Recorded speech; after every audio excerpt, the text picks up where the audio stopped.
So LED driver ni biasanya terdapat kat dalam lampu-lampu LED lah.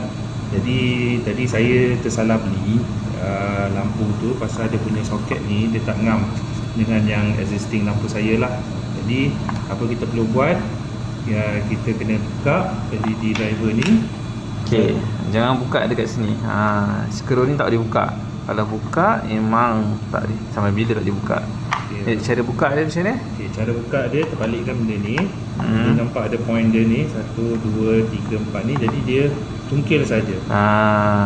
Tungkil situ 1, tungkil sini 2, terus sini balik 3, 4. Okey. So dia buka. Baik. Macam tu. Dia buka. Jadi terbalikkan balik. Jadi tuan akan nampak. Okey. So sekarang ni kita cuma perlukan, kita kena disolder yang lama punya dan kita kena solder yang baru lah kat sini. Untuk nak masukkan sebab untuk gantilah. untuk ganti.